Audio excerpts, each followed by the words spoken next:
We want to thank you. Come here. Don't sit on the bed at night. No homo. No, just don't get close to the bed. Don't get close. But it's just like, yo, we want to thank you for hosting the thing, man. It's been a pleasure. You didn't have to do it, and you did it. No. I definitely didn't have to do it. I definitely didn't have to. First and foremost, I'm not getting in the bed. You know, shouts out to him and what he did. I'm just gonna, if we can, just let's just put the camera a little this way, just so we're not. I don't want my shot to even, like, I don't want it to come close to the bed at all. Usher look like he fresh off a goddamn plane. Fresh off the garden stage. That's my brother right here from day one. We used to wake up and, I mean, damn, pause, but like, check this out. I mean, back in the days when he was like 10 and I was a little bit older, his older brother, we used to fight over the Frosted Flakes. You know what I'm saying? Before pause was invented. You know what I'm saying? But it's my brother for real. We used to actually wrestle off of the Frosted Flakes because he used to always get up early with me. Now he's one of the richest stars in the world. And what the fuck did Puff just say?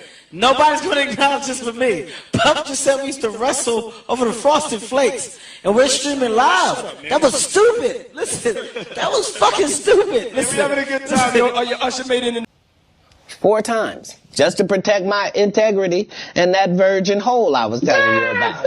Right, because P. Diddy be wanting to party. And you gotta tell him no. You got to tell him no. I did. Man. But to get back to this lawsuit, right, Lil Rod, he also alleges that, you know, Diddy, he will grope his genitals and he will grope his anus.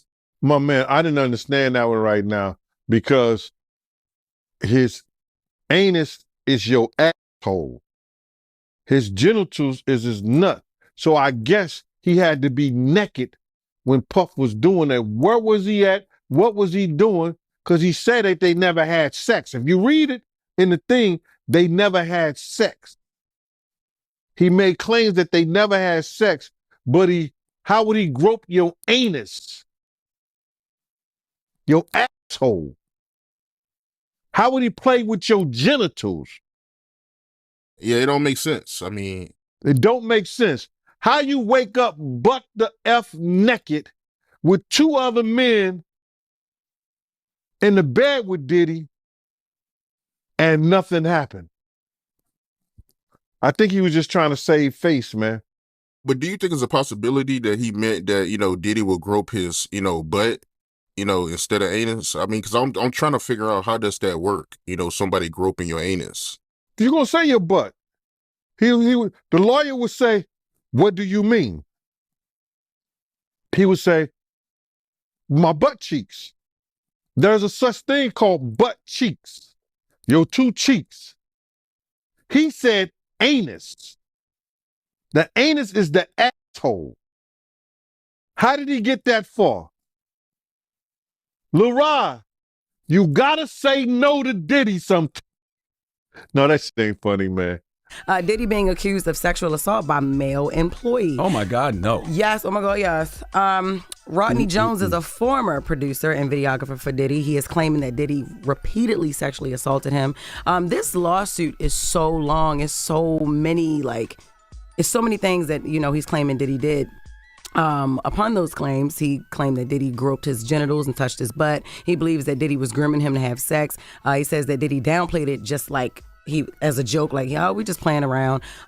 Just horse playing. Yeah. When he would call him out about it or he would say anything about it. He also claimed that Diddy forced him to watch a video of Stevie J having sex with another man, but he didn't provide that video or anything. He said that he believes he was possibly drugged and raped, and that there were plenty other allegations that, you know, I just choose not to speak on. And when the news of the lawsuit came out, fans found footage that Rodney released weeks ago claiming that he was stealing his publishing rights also. Drama involving rapper and music mogul Sean Diddy Combs. A new lawsuit filed by a producer and videographer on Diddy's latest project accuses him of sexual assault. This is the 5th lawsuit against Diddy since November. The first one, filed by his ex, Cassie, was settled. Here to break it all down, Better Call Brian, ABC News contributor and attorney Brian Buckmeyer. Thanks for being with us. My pleasure, guys. There are so many disturbing allegations in this suit. Just give us the Cliff Notes version of it. All right, so if we're talking about this last one with Rodney Jones, he's saying that he was a producer on the Sean Combs or Puff Daddy's recent album, the Love album, and he lived with him from September 2022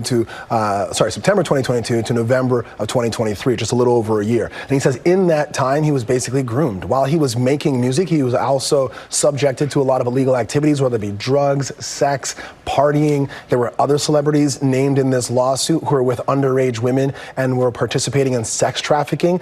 So it's a lot of grotesque and almost horrible allegations of trafficking, sex assault, and the like.